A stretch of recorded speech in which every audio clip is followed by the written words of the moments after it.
Good morning. Stock 2020 में आप सबका स्वागत है। मैं हूं आशीष वर्मा और रोज की तरह ये मुकाबला मेरे साथ खेल रहे हैं नीरज बाजपेयी। और मंगलवार का दिन और बढ़िया पिच है जिस पे आज का ये मुकाबला होना है। एक तो पिच का पास परफॉर्मेंस बड़ा अच्छा रहा है, बड़ी बढ़िया बैटिंग पिच है क्योंकि back to back 6 trading session से हम देख रहे हैं भारतीय बाजारों में उछाल मजबूती के साथ कामकाज। बजट के दिन से हर दिन उछाल हो रहा है और आज भी एसजीएक्स निफ्टी दिखा रहा है कि हरे निशान के साथ कामकाज की शुरुआत होगी क्योंकि यूएस में ओवरनाइट अच्छी तेजी लौटी है वापस। डॉलर इंडेक्स कूल ऑफ होता हुआ और बाकी के जो डेटा पॉइंट्स है नीरज जी आपको समझाएंगे। तो आज का भी क्रीज, आज का विकेट अच्छा ही दिख रहा है। अब बिल्कुल, जब बल्लेबाजी वाला विकेट हो ना तो फिर क्या सोचना क्या है। चारों तरफ हरियाली है और एफआईआईज का साथ आपको मिल रहा है। मतलब पिच रिपोर्ट जिसको हम लोग कहते हैं वो बड़ी अच्छी दिख रही है बैटिंग करने लायक, यानी तेजी वाला माहौल बना हुआ है। लेकिन अमेरिका में बहुत ज़्यादा चिंता तो नहीं है, लेकिन कुछ कंसर्न्स ज़रूर ध्यान में रखने चाहिए। जिस तरीके से क्रूड के दाम $61 के पहुंच रहे हैं तो भारत में थोड़ा सा उससे दिक्कत होती है। दूसरा, वहाँ पे इन्फ्लेशन का जो कर्व है उसको आप देखेंगे तो वो 2014 के बाद पहली बार 2.2 ब्रेक इवन पे निकल गया, बहुत तेज़ी से बढ़ा है। तो वो एक दिक्कत है वहाँ पे।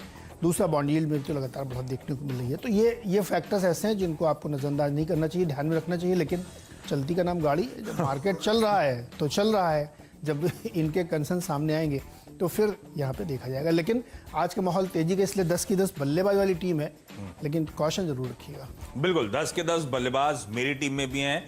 कॉशन तो बिल्कुल, वैसे भी 2020 में हमेशा स्ट्रिक्ट स्टॉप लॉसेस के साथ ही स्टॉक को अप्रोच करें। अगर वो बेसिक प्रोमाइस आपका भी ये है कि आज ही इंट्राडे के लिए ट्रेड ले रहे हैं तो शुरू कर रहा हूं मैं। हाँ बिल्कुल, सब रिजल्ट्स पे शुरुआत कर रहा हूं और सबसे पहले जी पावर। ये स्टॉक जो है 800 850 का स्टॉक इस समय 200-300 के लेवल्स पर और लंबे अरसे से आपको कंसोलिडेट करता हुआ नजर आएगा। अब जो नंबर्स आए उसके बाद लग रहा है इस कंसोलिडेशन बैंड को तोड़ने की तैयारी, और क्योंकि ऊपर से बहुत तगड़ा करेक्शन दिखा चुका है शायद अच्छे अप मूव्स दिखाता हुआ नजर आए। नंबर्स देखिए, आय में 42-43% का उछाल देखने को मिला है। गजब का मोमेंटम पिकअप करा है। अब सबकी नजर बॉटम लाइन पे होगी। मुनाफा हालांकि क्या है 65% गिरा, पर वो इसीलिए क्योंकि एक्सेप्शनल आइटम्स थे इसके उसमें। Otherwise performance across the board आपको अच्छी नजर आएगी। स्टॉक जिस तरह से एक नॉन परफॉर्मर रहा है उस लिहाज से नंबर्स स्ट्रेंथ दिखा रहे हैं और इस स्पेस को लेकर जो है ना स्ट्रीट में बुलिशनेस यूटिलिटीज को लेकर बढ़ रही है। मेरा मानना है कि अच्छा मूव ये स्टॉक डिलीवर करेगा। कंजर्वेटिवली 308 तक के टारगेट्स पहले, और अगर वाकई दिन के दौरान मूव आता है, हालांकि आज का दिन लग रहा है, हम लोग ऐसी ब्रेक में चर्चा भी कर रहे थे कि बुल्स और बीएस के बीच में टसल का दिन हो सकता है। स्टॉप लॉसेस के साथ कंजर्वेटिव टारगेट से अगर थ्रस्ट जनरेट हो जाता है बढ़िया नंबर्स के बाद तो ट्रेलिंग स्टॉप लॉस के साथ फर्दर गेन्स के लिए अप्रोच करिएगा। अगला स्टॉक है जेएसएल हिसार, जिंदल स्टेनलेस हिसार। अब नंबर पर इसमें एक ध्यान रखिएगा, ये तो इवेंचुअली अमेल्गमेशन की तैयारी कर रहा है जेएसएल और जेएसएल हिसार, है ना। लेकिन नंबर्स अच्छे हैं इसलिए मुझे लगता है अच्छा मूव स्टॉक डिलीवर करता हुआ आपको आज नजर आएगा। रेवेन्यूज में 27% और मुनाफे में 230% का जंप, 230% का जंप। इस तरह से इंडिया इंक का परफॉर्मेंस इंप्रूव हो रहा है और ये नंबर साल दर साल है। जब प्री कोविड का जमाना था पिछले साल दिसंबर का, और उसके बीच में इस दिसंबर की परफॉर्मेंस हम कंपेयर कर रहे हैं, ना कि सीक्वेंशियल। नंबर ऐसे लगते हैं, प्रतीत होते हैं कि सीक्वेंशियल परफॉर्मेंस है। इस तरह की स्ट्रांग परफॉर्मेंस है। और वैसे भी कई लोग मानते हैं इवेंचुअल जब अमेल्गमेशन होगा, कंसोलिडेट करेंगे ये लोग अपने ऑपरेशन जेएसएल और जेएसएल हिसार के बीच में, तो एक जिस तरह की एंटिटी खड़ी होगी दुनिया की टॉप 10 में से एक, काफी अच्छी सिनर्जी प्ले आउट होती हुई नजर आएंगी। खैर वो अपनी जगह आज के लिए 132 तक के कंजर्वेटिव टारगेट्स हैं क्योंकि इसमें बहुत ज्यादा अपसाइड नहीं होगा क्योंकि ये कंसोलिडेशन और अमेल्गमेशन से बंधा हुआ स्टॉक है, इसलिए 132-135 तक का जोन। नतीजों के आधार पर पूरी टीम हमने ही बनाई है और अच्छा। पहला स्टॉक है तमिलनाडु पेट्रो, टीएन पेट्रोग्राम जिसको जानते हैं आप। और इसका मुनाफा देखिए आप 14 से बढ़ के 23 करोड़ हो गया है, जो करीब 63% की तेजी देखने को मिल रही है। साल दर साल अगर आप देखेंगे तो इस तरह की ग्रोथ क्वार्टर थर्ड में आई है और कुल आमदनी में भी करीब 4% की ग्रोथ के साथ 300 करोड़ रुपए पे ये पहुंच गए हैं। तो जितनी पेट्रोकेमिकल कंपनी के रिजल्ट्स नो सेइंग कि बहुत ही बढ़िया देखने को मिल रहे हैं और उसी क्रम में इसमें भी आपको एक बढ़िया तेज़ी देखने को मिली है। अगला स्टॉक है टीबीजी, ज्वेलरी वाली कंपनी है, त्रिभुवन दास भीमजी ज्वेलरी, और इसके भी आप नतीजे देखिए। रेवेन्यूज़ में क्या 625 करोड़ बढ़ के आए हैं और ये तिमाही दर तिमाही अगर आप देखेंगे तो 126% की ग्रोथ है और मुनाफे में 2.25% ग्रोथ है, जो 14.5 करोड़ से बढ़ के 40 करोड़ हो गया है। और इनका जो EPS है वो 2 से बढ़ के 6 रुपये हो गया है। देखिए गोल्ड के प्राइस इस समय नीचे गिरे हैं काफ़ी। इंडिया में 48-49 हज़ार के आसपास प्राइसेस चल रहे हैं, जो डिमांड की तरफ इशारा करते हैं कि डिमांड थोड़ी और अच्छी आ सकती है। हमें लगता है कि इस पे ध्यान रखना चाहिए, और जिस तरह के नतीजे इस कंपनी ने पेश किए वो एनकरेजिंग है। तो 83 के टारगेट के साथ TVZ में खरीदारी कर सकते हैं। ओके, अच्छा 3 क्रूड के प्लेस है, नॉट नेसेसरली लॉजिक एक ही हो। BPCL इसीलिए ले रहा हूं क्योंकि शानदार नंबर्स इस कंपनी ने डिलीवर करे हैं। बाजार उम्मीद से हर पैरामीटर पे नंबर्स स्ट्रांग है। 16 रुपए का इंटरिम डिविडेंड घोषित कर दिया है, तो बुक्स पे जो कैश है धीरे धीरे आ रहा है, वो आ रहा है, तो उसका फायदा इस स्टॉक को मिलेगा। मुझे लगता है ये स्टॉक अच्छा मोमेंटम दिखाएगा, और इसका पॉजिटिव प्रभाव हो सकता है इसके पीयर सेट पे भी देखने को मिले, तो उनको भी रडार पे रखिएगा।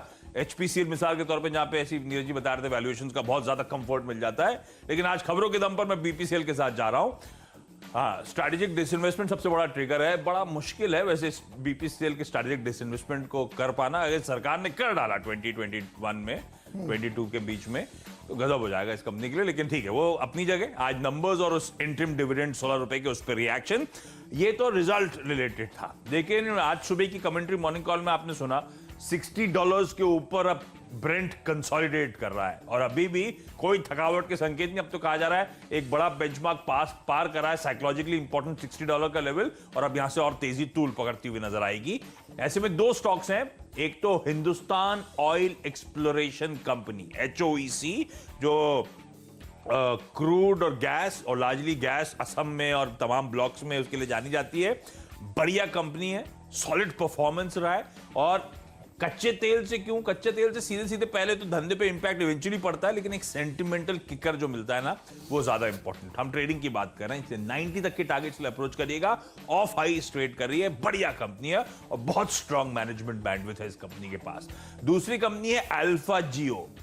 ये स्टॉक ने अब गजब का परफॉर्मेंस दिखा दिया बहुत दिनों बाद। इसको आज मैंने, या कल शाम को जब मैं कच्चा तेल देख रहा था, आज सुबह देख रहा था, तब वापस नजर गई इस कंपनी पे। हालांकि साल के लोस से इसने गजब का रिटर्न देना शुरू कर रहा है स्टॉक ने, और इसको कई बार चैनल पर जब मेंशन कर रहा था, पहले डिटेल में आपको डिस्क्रिप्शन दिया था, तब बताया था इसके साथ एक ही दिक्कत है, बॉटम लाइन का प्रेशर। अदरवाइज जिस तरह की ऑर्डर विजिबिलिटी इसके पास है, ऑर्डर बुक जिस तरह की है, बढ़िया ट्रैक्शन होगा, बढ़िया मोमेंटम ये स्टॉक पिकअप करेगा, और वो हो रहा है।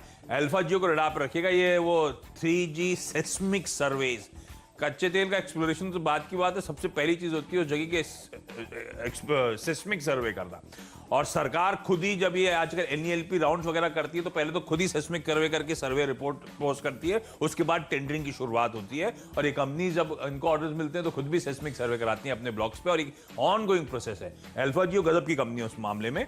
पर ट्रेडिंग का बेट रखेंगे हम लोग। आज हम क्रूड का प्ले ले रहे हैं 221-222 तक के लेवल्स के लिए, यहां पे अप्रोच करने के बाद। चलिए अगले स्टॉक्स जो मेरी टीम के हैं वो भी नतीजों के आधार पर चुना है। अब आती बारी NMDC की, और इसके रिजल्ट देखिए, लो बेस में है लेकिन बहुत ज़बरदस्त ग्रोथ देखने को मिली है। और आमदनी इनकी जो है आय करीब 92-93% बढ़ के 4460 करोड़ रुपये आई है, और मुनाफा 250% बढ़ के 2100 करोड़ रुपये आया है। बहुत ही शानदार नतीजे आप कह सकते हो। देखिए मेटल का पूरा साइकिल टर्न हुआ है, आप चाहे जो भी मेटल कंपनी देखिए उसने आउट परफॉर्म किया है इररिस्पेक्टिव ऑफ रिजल्ट्स। कुछ कंपनियों के रिजल्ट अच्छे नहीं आए तब भी उनमें बहुत तेज़ी देखने को मिली है, तो मेटल साइकिल का फ़ायदा इनको मिला है। और आज के दिन खास तौर पे दुनिया भर के जो बेस मेटल्स हैं उसमें तेज़ी है, तो आज आप फिर देखेंगे कि मेटल स्टॉक्स आउटशाइन करते हुए दिखेंगे, तो यहाँ पे खरीदारी करके चल सकते हैं। LG इक्विपमेंट, और इस कंपनी ने भी अच्छे नतीजे पेश किए, 17-18% की रेवेन्यू ग्रोथ देखने को मिली है इसमें, जो कि करीब 550 करोड़ को पार कर गई है, और मुनाफे में भी 170% की ग्रोथ के साथ 34 करोड़ का यहाँ पे आया। तो यहाँ पे भी बहुत अच्छे नतीजे देखने को मिल रहे हैं, तो इस पर भी खरीदारी करी जा सकती है। आपके 5 हो गए? Yes. तो 5वां स्टॉक है मेरा बालाजी अमाइंस, एक और केमिकल कंपनी, और नतीजे बहुत ही बढ़िया है। 72% की ग्रोथ रेवेन्यूज़ में है बालाजी अमाइंस में, 392 करोड़ का, और 220% यानी डबल से ज़्यादा बढ़ के प्रॉफिट आया है, 75 करोड़। और इनका EPS जो है 7 रुपये से बढ़ के 23 रुपये हो गया है। तो हाई टिकट साइज़ के बावजूद वैल्यूएशन बहुत नीचे आ गए हैं इसके, तो हमें लगता है इसमें कि एक बढ़िया तेज़ी बनती हुई दिखेगी, तो इसमें भी खरीदारी की जा सकती है। 1300 का टारगेट आज के लिए होगा। डिपेंडेबल की बारी? हाँ, डिपेंडेबल की बारी, और बढ़िया टिकट साइज वाला स्टॉक है। लेकिन मुझे मानना है कि अच्छी स्टोरीज होती हैं तो उसमें टिकट साइज नहीं देखना चाहिए। ये कंपनी है वीएसटी टिलर्स एंड ट्रैक्टर्स। तो जो हाथ से वो ट्रैक्टर चलाना, टिलर्स वगैरह जो होते हैं, छोटे ट्रैक्टर्स जो आपको नजर आते हैं, उसके लिए जानी जाती है ये कंपनी।